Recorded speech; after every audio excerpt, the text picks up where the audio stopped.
Carolina Conversation Q&A. I'm your host, Shammond Williams, and that's my producer and partner, JK. How you doing this New Year's, JK? I'm doing good, man. Just looking forward to this last semester, looking forward to 2022. Hopefully it's better than 2021 in terms of COVID and everything. How you doing? Yeah, I'm doing well, man. I'm doing well. As we're on a pause ourselves here at Old Dominion women's basketball, we're on a little pause for COVID. But we're getting through it. And, the best part about it is I'm able to watch some North Carolina basketball, check out those Heels this past weekend up in Boston against Boston College, man. What are your thoughts? What are your thoughts about the Heels? I saw some great things. The first thing for me is, UNC, they've been lucky. They've stayed healthy. They haven't had to go on pause or anything yet. But obviously the game against Virginia Tech got canceled because Virginia Tech had to go on pause. And because UNC didn't have to go on pause and they were still able to practice and everything, watching that Boston College game, and you can speak on this a little bit, it feels to me like that extra week of them not playing a game and getting to practice was amazing for them. With the growing pains that they've seen and everything, it looked like that extra week of practice and preparation and everything helped them so much offensively. Like, they were so sharp, shot 49% from three, and they got good look after good look every possession. Yeah, I mean, they did play well. They really looked good. They really looked like they were ready to play any opponent. As you said before, they hadn't played. A game got canceled, so they were just waiting to have an opportunity to play against a different opponent. I was blessed and thankful by Coach Davis. I was able to go and check practice out December the 26th, and Coach Davis did a great job of challenging the young men in that practice.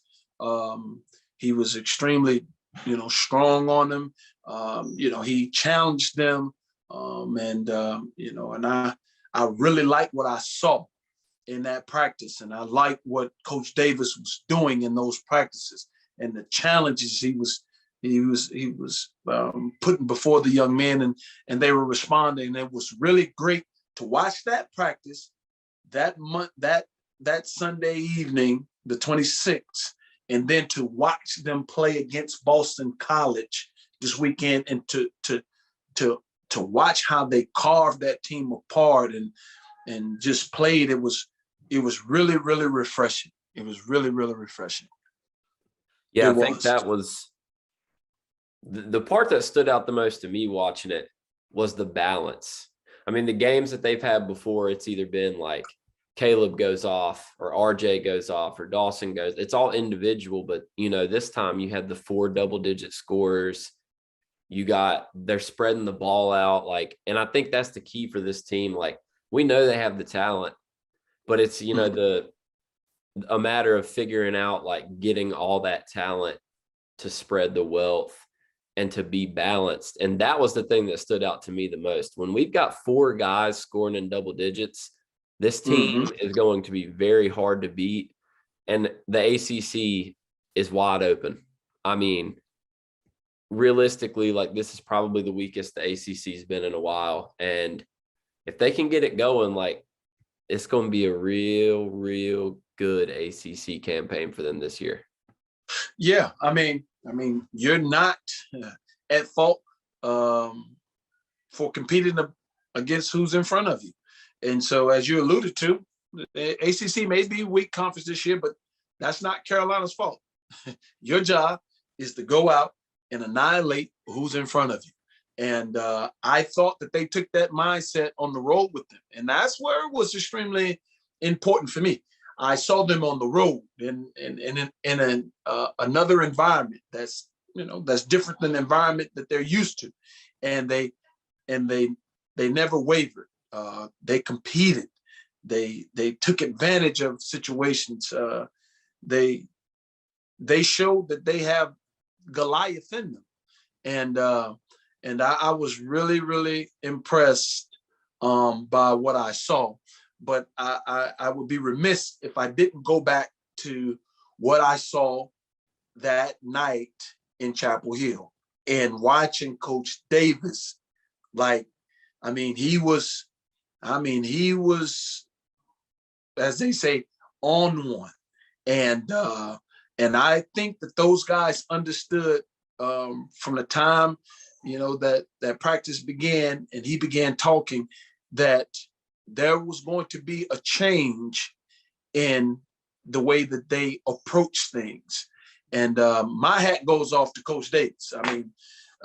Had I not been there, I might say, hey, this kid did this kid did that and all that. But I must say myself, from seeing it, my hat goes off to him, because he changed a narrative.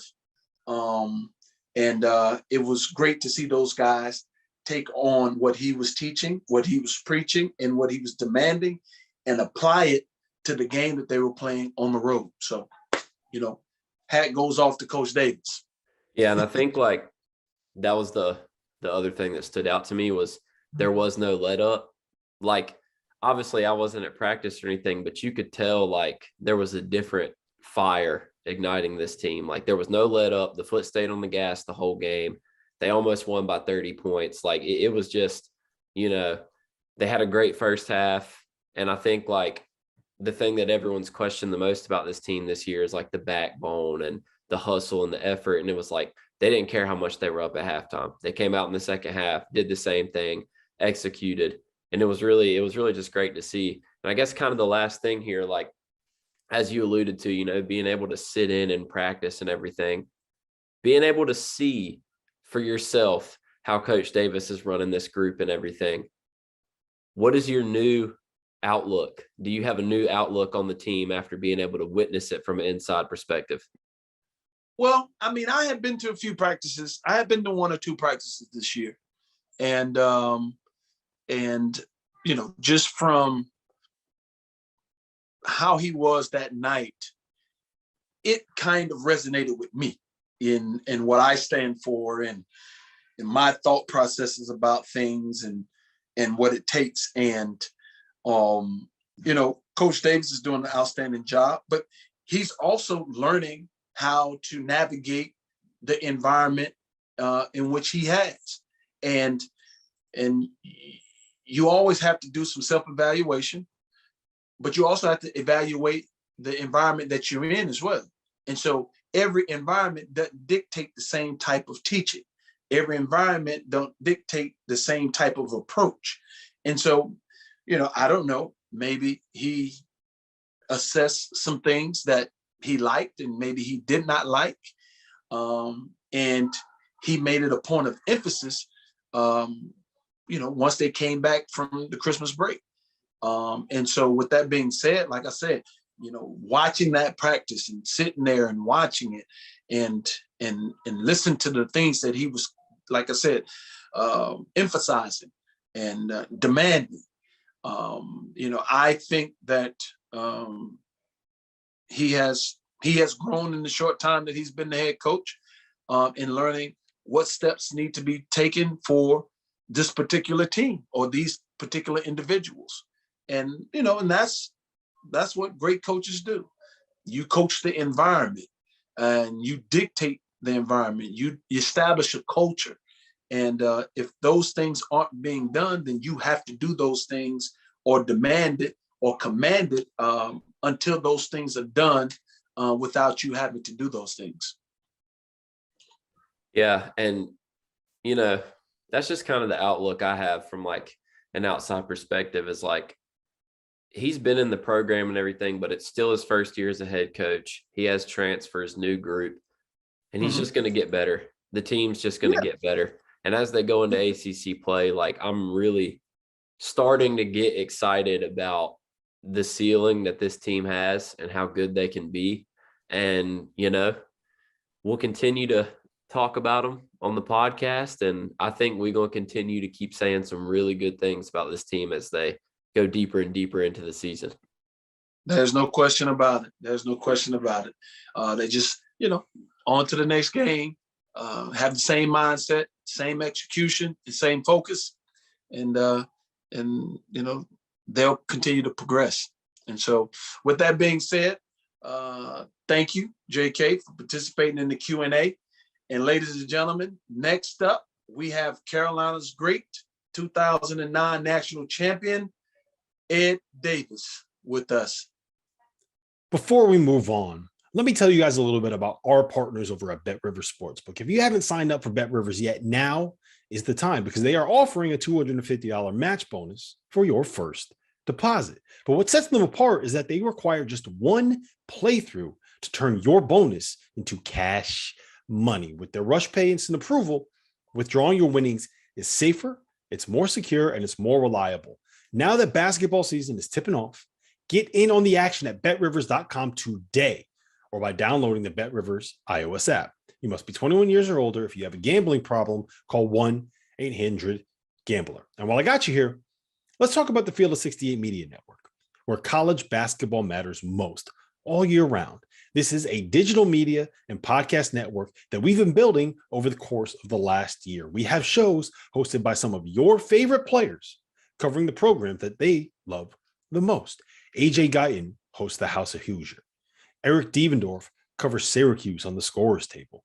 Dan Dickow hosts the Gonzaga Bulldog broadcast. We have Florida's Patrick Young and Duke's Andre Dawkins and North Carolina's Shammond Williams and Michigan's Stu Douglas and Illinois' Deion Thomas. The list goes on and on and on. We have more than 30 shows right now. So hit the links below and check them all out. And while you're at it, make sure that you go check out the Field of 12 Media Network, your home for college football. And we have one of the great ones with us today. He hails from the great state of Virginia.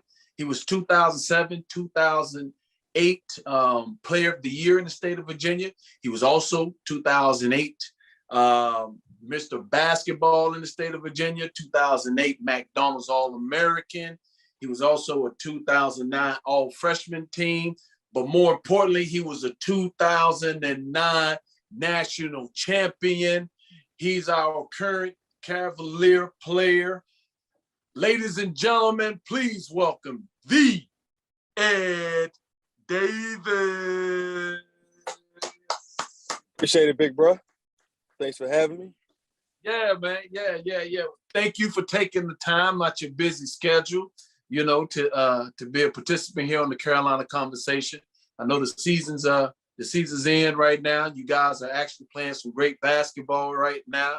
And so we really appreciate you taking the time. How are you doing, man?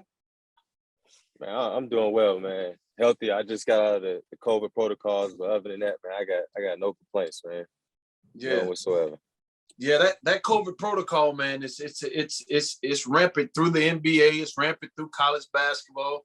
And so we're glad that you're out of the protocol and being able to join your team and give them that insight and help them be a champion. You know what I mean? I always say, if you want to be a champion, you got to surround yourself with champions. So that's a fact.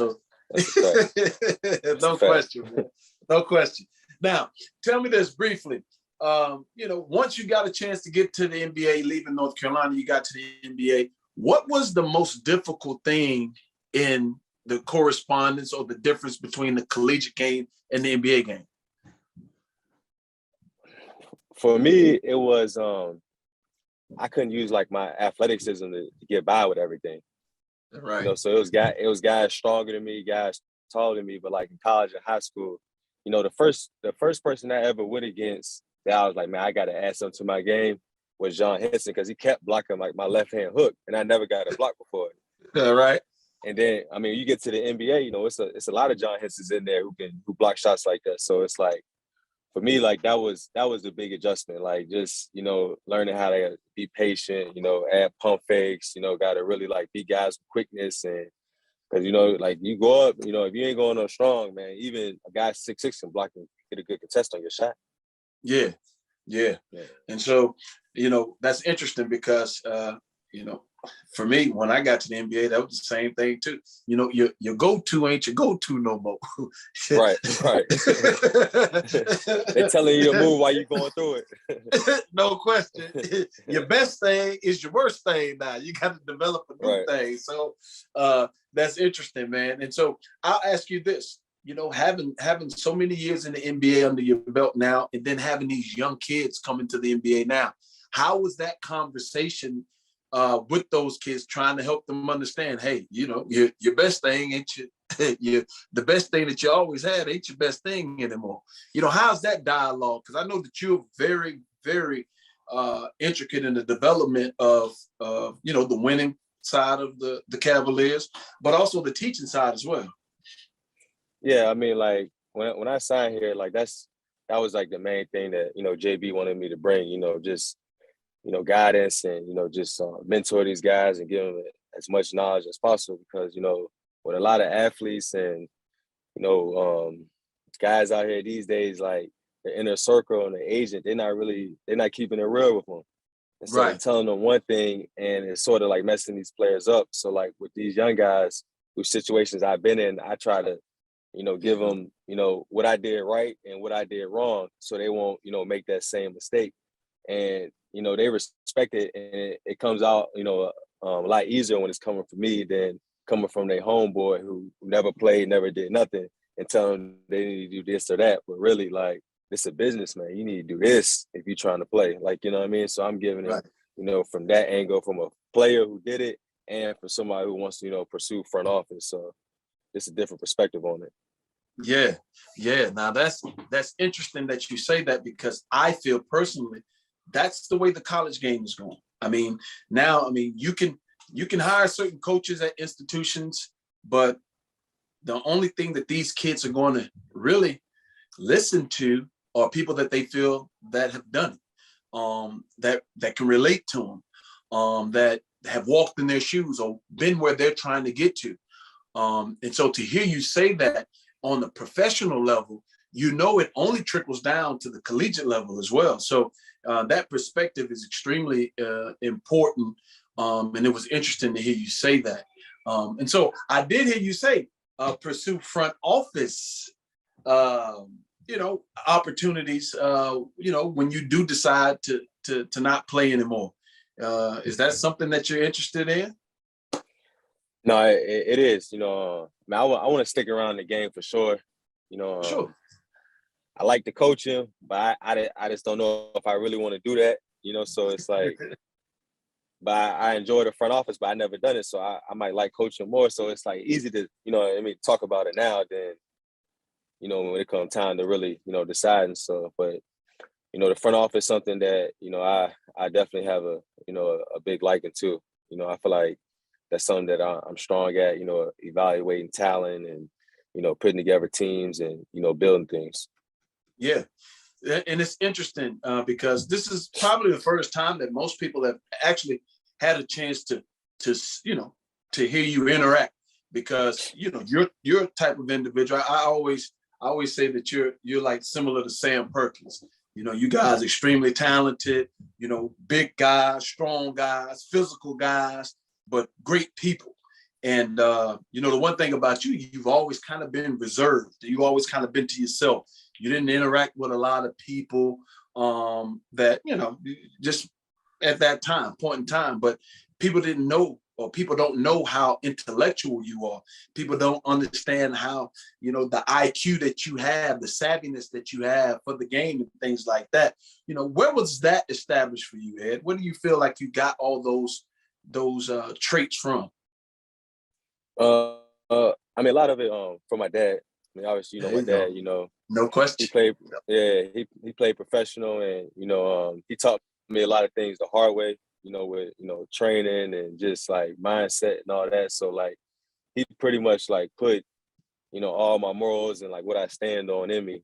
And then just, you know, just picking up as much knowledge as I can, like just, you know, along the way. You know, I've been in a lot of different spots, met a lot of different people, and I'm always trying to learn. Like, I don't never walk into a room thinking I know everything. Like, I'm trying to talk to you. I want to know, like, how I can get better, or, you know, what you're doing and your profession and how it can help me. So that's the type of person I am. Yeah, for sure. And your dad, hat goes off to the OG. He was very, very influential in a lot of us young guys getting an understanding of what being a pro is. I mean, like you said before, his morals, what he stood for, his work ethic. You just for people like myself, you can always appreciate that, because for me, it was like, hey man, understanding what this man has gone through, where he come from, and where he is today, that, I can do that too. You know what I mean? And you got to have the utmost respect for Mr. Davis. You know what I mean? Mr. Davis. For sure. So now let's take it back, man. Let's take it back. 2007, 2008. 2008. There's a young kid that's up in that Richmond, Virginia area, one of the best bigs in America, extremely talented, physical, like you said, had that great jump hook, but also had super athleticism. What made Ed Davis choose the University of North Carolina? So, like growing up, like with my pops being in the NBA, like I always like NBA basketball. Like I didn't really watch like college growing up, but right. Like when I did, it was Carolina, just because like when I got to that age when I was watching basketball, that's when Carolina, like that's when they was rolling everybody out. That was probably, you were gone by then, but around that like 03, 02, when I really got into it, like that's right. when, you know what I mean? Like we was rolling. So, they didn't offer me, Coach Williams didn't offer me right away. He offered Al-Farouq Aminu, and I had a feeling that he wasn't going to go there. And I knew that once he decided to go somewhere else, I was on that scholarship was going to open for me. So I just waited. I think Greg Monroe went to Georgetown, Al-Farouq, he went to Wake Forest, and a couple more guys. So it really just opened the door for me where like I came with priority for Carolina. So like once that came and they offered me the scholarship, I committed, I think like the next day or like the next week or something. It was quick. Like as soon as they offered me, I jumped on it. So that was always the school that I wanted to go to. Like always like what Carolina stood for. They always won, close to the crib, like Coach Williams, like Coach Rob, and then the chance to win a national championship my freshman year. So that was just the icing on the cake. And then, like I said, my dream was always to make it to the NBA. And I knew like going to Carolina, if I just do things halfway right, like I'm getting drafted. So I had to take that opportunity. Right. And so here's a question. So let's just say if Al-Farouq Aminu would have chosen the University of North Carolina, or Greg Monroe would have chosen the University of North Carolina, would you have still chosen to come to the University of North Carolina? If they would have offered me a scholarship, because at first they didn't offer me a scholarship. They were recruiting me, coming to games and, doing all that stuff, but they didn't offer me a scholarship. Right. So like I was coming regardless. I didn't care who, like Tyler Zeller, he was another 5-star recruit. You know what I mean? So he was a McDonald's, so it didn't have nothing to do with who. I just wanted the scholarship. I just wanted to be there. Yeah. And see, that's the one thing I've always loved about you. It didn't matter who was there, you was coming to get it. You know what I mean? Like, right. Like, Facts. That mentality resonates with me. Not saying it doesn't resonate with everybody else, but that mentality right there resonates. And it most definitely shows, it makes a statement about who you are. It makes a statement, about what we are. And to hear you say that, it really let's say resonates through my body, because a lot of times, kids choose not to go into an environment where it's going to be competitive. They choose to go into an environment where it's going to be predicated on themselves. But you're a great example of, hey, listen, like you just said before, didn't matter who was there. I wanted to go there because I knew, hey, I'm gonna get it done regardless of who's there. And I think when you first came in, I mean, you showed that. But even now, you look at it years later, because of that mentality, because of that work ethic, that mindset, here it is. I mean, you got over a decade in the NBA. So, trying to hang on. Huh? I said, trying to hang on as long as I can. Oh yeah. I mean, but you put yourself in the position to do that. And and that takes, it starts with the mentality. Right. You have the mentality. Now you put the work in. The work the mentality allows you to have the work. And so now when you put that work in, it prepares you for the marathon, not the sprint. The mindset helps you with the marathon. So, that's great. So you make the choice to come to the University of North Carolina. You played in the McDonald's game. You wanted to celebrate it. Parade All-American, one of those guys. And so, tell us about the first time you stepped on campus at the University of North Carolina that summer to start summer school and start getting ready for basketball. Yeah, so I remember my mom, she dropped me off. We was at Granville. You still remember Granville? Of course. And me and Justin Watts, we were roommates that summer. And that's when it really that's when it got real, because that's when we were really, the pickup games were intense, and that was like another wake up call for me, because that was my first time not playing 2-3 pickup games in a row, because when you're a freshman, you ain't gonna play. So I'm like, man, I can't even play right now. I'm a 5-star. You know what I mean? You gotta think I'm top 10 player. How am I not playing?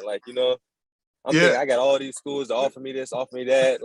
Carolina Coach Williams was the only coach that didn't offer me no playing time. Nothing was guaranteed. He always said, whatever you work for, you get it. And he was the only coach that did that. All the rest of the coaches, they were, we got you playing this minutes with this guy, doing this, that. I was thinking, how can you even predict that right now? You know what I mean? You don't know if I'm gonna be ready.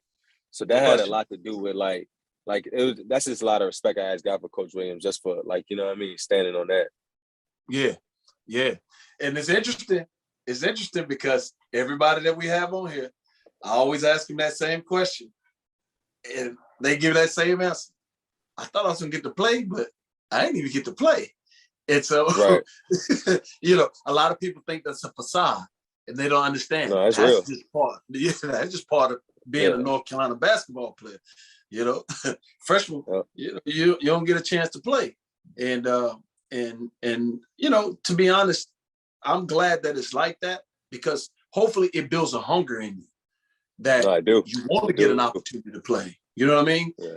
You want to get an opportunity to play. And so being that freshman didn't get to play all the time, and when you did get on the court, or, how intense was it, or what was your thought process of watching those games that you weren't getting an opportunity to participate in? I mean, for me, I was whenever I play, I was just trying to just go hard and just do what I do. I want we used to play, I never tried to do something that I couldn't do. I wasn't in there working on something that I wasn't going to use. So I was just, just trying to get better. And you know what I mean? Some days I was just happy just to be out there. You know what I mean? Right. It's a blessing to, you know what I mean? Especially looking back on it now, playing for Carolina, you in the locker room with 15 NBA guys, 12 of these guys wish they went to Carolina. And they all saying that. I wish I would have got a scholarship there. You know what I mean? So it's something that, you might take for granted a little bit while you're there, but looking back on it, man, I'm glad I made that decision, bro. Yeah. And we're most definitely glad that you made that decision as well. So, so there it was, the summertime's over, you worked through the summer, and now you guys are getting ready to start the season and going through those things. How was the practices? How was, the beginning of your freshman year of officially practicing? How was that whole thing for you? Were there any hiccups, or, did you move into it comfortably? How was that? How was that for you? The official practice.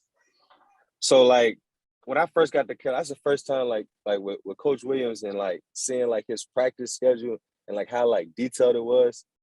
I used to look at it man, this is wild. You done the drill, after the time go up and it's on to the next one. Usually a lot of coaches, they stretch it out and keep adding time. So just the discipline, I like that, from day one. I just something you know what I mean about that. Coach Williams just always being hype about finishing practice on the time he said he was gonna finish it on. You know what I mean? Mm-hmm.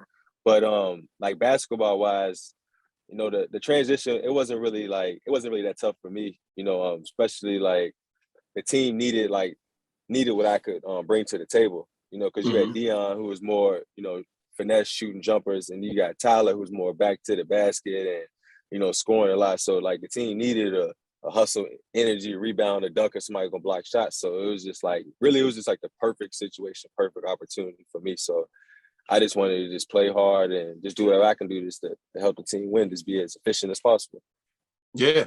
I mean, if you're listening to the things that Ed is saying, I mean, it's so interesting. That's why he was so special to be a top 10 player, McDonald's All-American. If you listen to the things that he's saying about being blessed, listen to what you're saying about, you know, I'm just going to do what I feel like needs to be done with this team. Just, you know, like you said, the hustle guy, the rebound, the block guy, you know, those things, not worrying about, you know, as they say right now, worrying about just yourself or your brand. I mean, it's just, you just don't find individuals like yourself. And this it's a reason why you're still in the NBA. You know, those things matter. Those things actually matter. And so going through that season and doing those things, you know, did you ever think that, you know, this is going to turn into something that's going to be extremely special? Like team wise?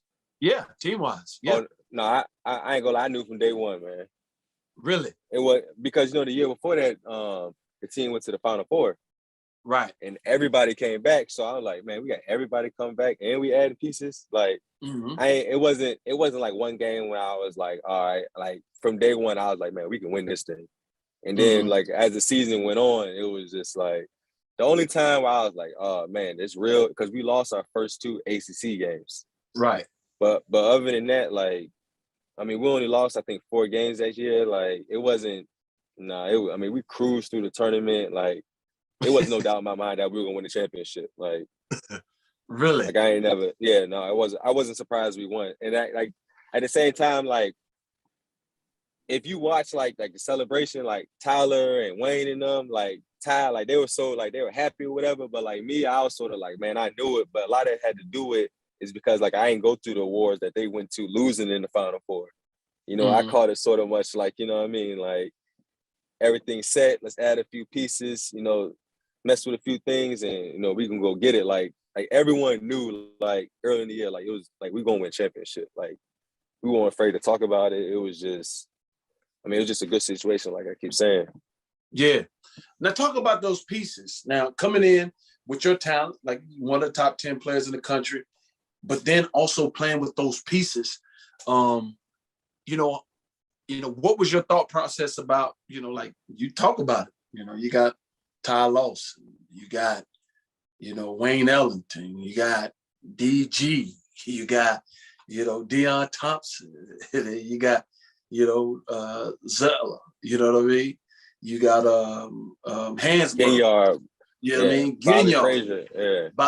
Bobby Frazier. You got to, you know, like, you know, just how is it, man? You know, just walking in there every day and saying, God, dog, you know, multiple McDonald's All-Americans. So all you guys have been, you know, pretty much McDonald's All-Americans. And, you know, just evaluating that and saying, hey, shoot, man, you know, did you ever think that anybody on your team was unbelievable? How about that?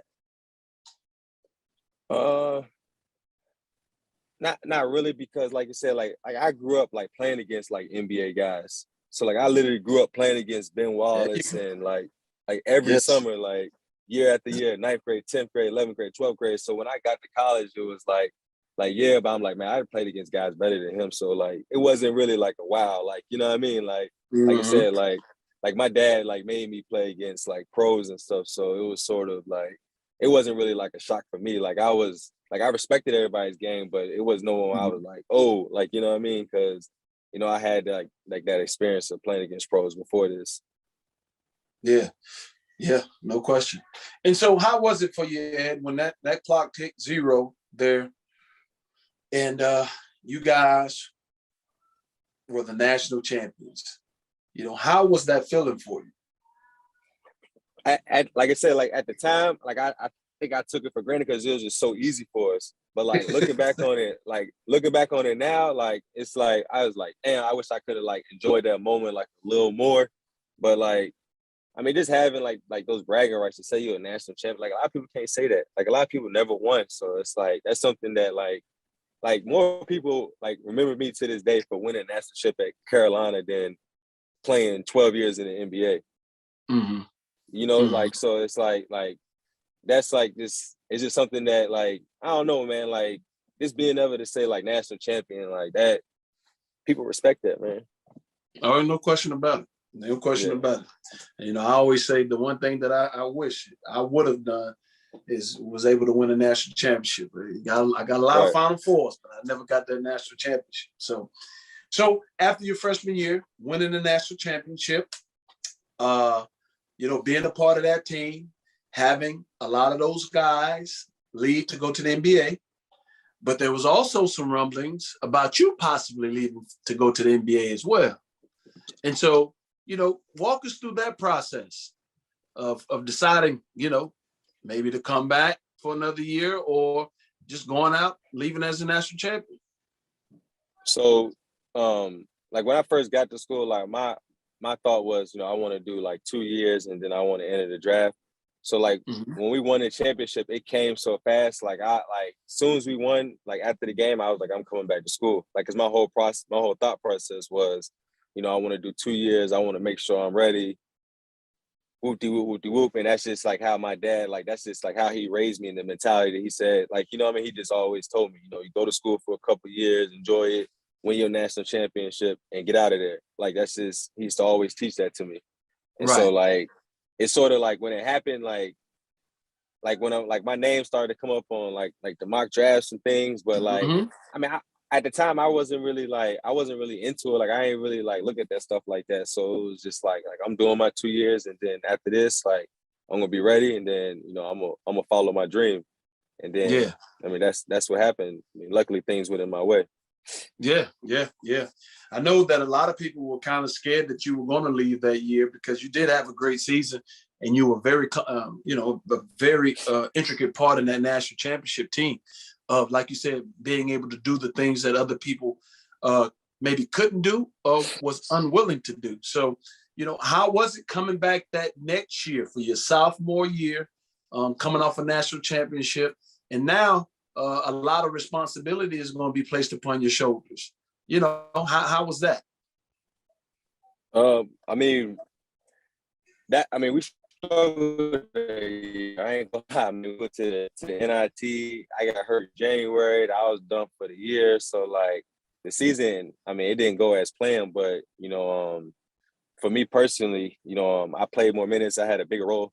You know, I got to do more. Coach put the ball in my hands a lot more. So I got to showcase stuff. So you know, I still end up, you know, getting drafted lottery. So in a way it worked out, but as a team, you know, I mean, we lost a lot of pieces and, you know, we had guys come in, but we were just so young, like, you know, like, and like, you know, as a Carolina, you get everybody best shot every night. Like, you know what I mean? So even that's it. Them games that you think you gonna win, like we won't win in them games because we was getting that team best shot. So it was just one of them years where things just ain't go our way. A couple injuries and it was an NIT.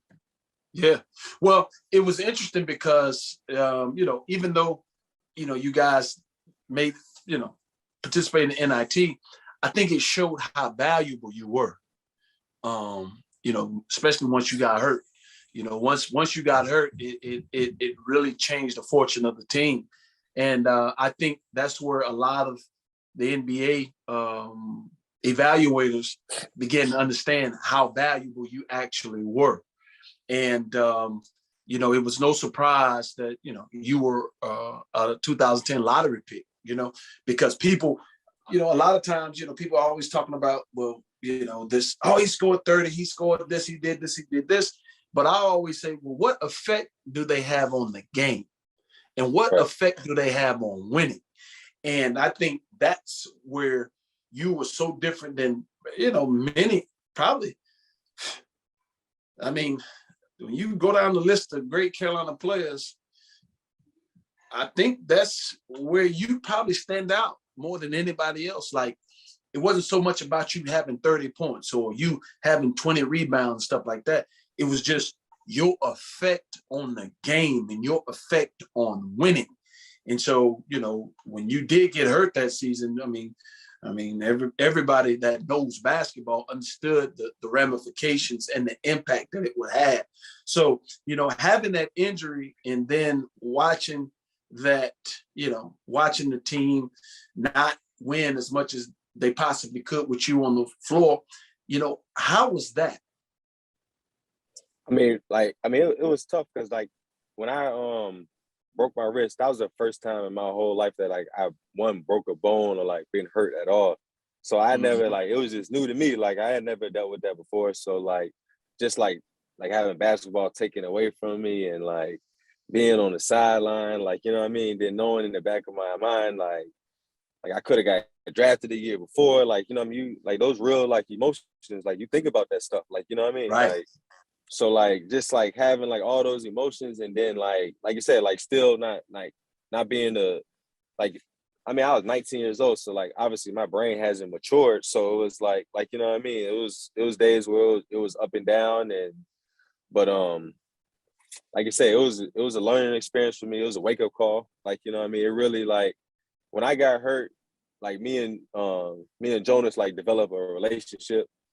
Like, and still to this day, I train with him and, he's been a huge part of like longevity and durability and like in my career. So like, some things, it happens for a reason, even though like you don't understand it or might not know why, but like it all worked out, through a tough season and, things went opposite of how, it was planned or how we expected to go, Right.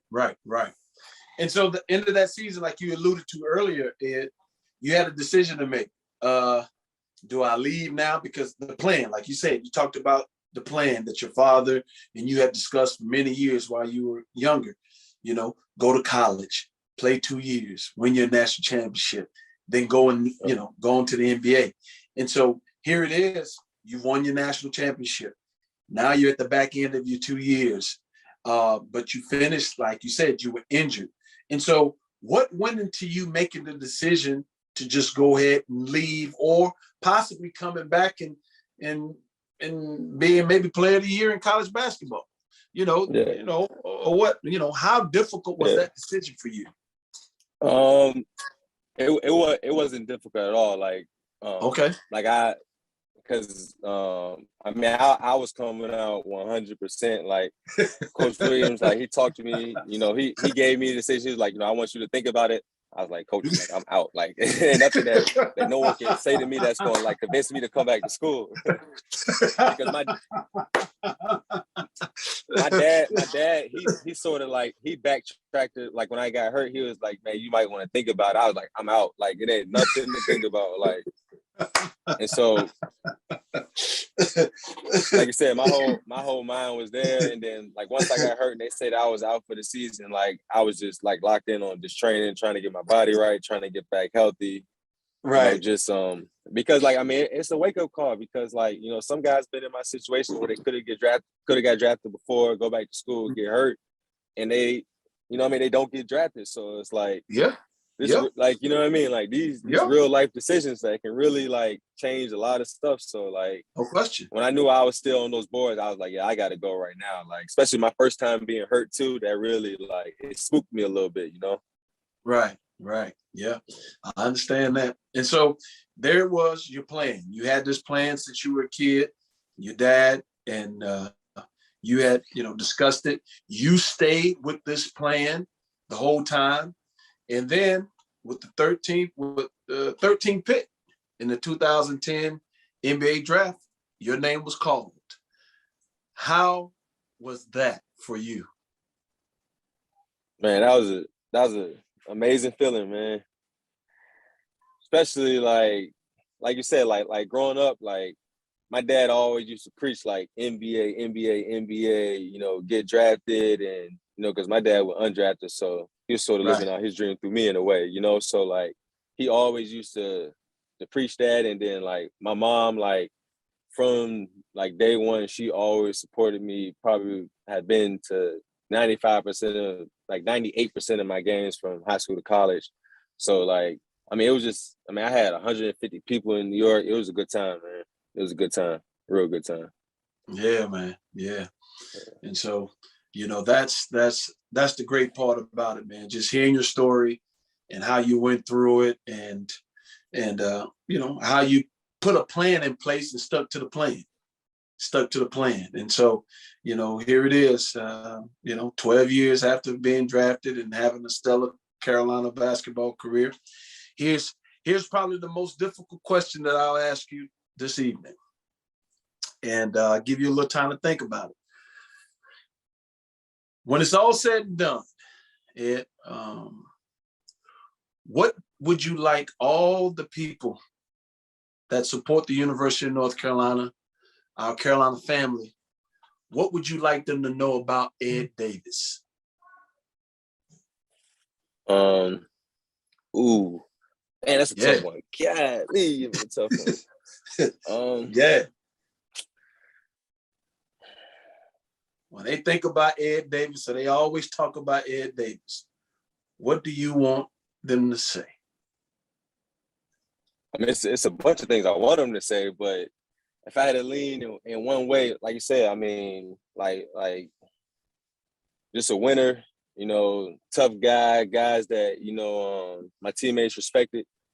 But for the main thing, like a winner, like you said, like I won 2 championships in high school, 1 in college. I haven't won one in the NBA, but, like we've been saying the whole time, like I always chose my whole career winning over any individual stat or any individual achievement. Being on a team and winning and being a part of that, that's the funnest thing in the world to me, man. I'm on this team now for Cleveland. I don't even play, but man, I have so much fun just being a part of the team and just trying to help guys out in some way, some form. So to answer your question, probably just being a winner or it's a guy that people respect it. No question. Yeah. You'll go down for sure, and you are one of the best Carolina basketball players to ever play. You are I put you in top 5, one of the best people that we have, and our brother, our brotherhood for sure, and our family. You're one of the top 5 best guys. I've been around a lot of, what I mean? No, for sure. What I mean? You've always been, just that humble individual, man. And hopefully a lot of people will lean on you. A lot of people will take your temperament. A lot of people will take your knowledge and your understanding of what it takes to be a pro's pro. To be that guy, like you said, built off respect. You're one of those individuals, man, and you're going to be great. You've already been great. Whatever you choose to do, once you finish playing in another 7 years, you'll be great at that as well. But I think a lot of kids, especially the kids in our program now at the University of North Carolina, I think if they get a chance to be around you, I think it will benefit them a great deal to understand and take some of the characteristics that you have as a man that will benefit them in the long run. I just appreciate that, big bro. Yeah, I don't think that I know that. And you're right. great. You're a great example. You're a great example for us, man. And we really, I appreciate you. I love you. I appreciate you. And you've always been that guy for me. You know what I mean? Appreciate it, man. Appreciate it. The enforcer. Yes, sir. Enforcer, man. So, ladies and gentlemen, let's please give another hand to Carolina great Ed Davis. Ed Davis. Once again, man, I want to say thank you for participating. And those who are listening, when you're not supporting the UNC Tar Heels, make sure you support the Old Dominion women's basketball team led by Delisha Milton-Jones. Some outstanding basketball being played by some great young ladies. And please continue to stay safe with this COVID, and look forward to having you at the next Carolina Conversation. Thank you.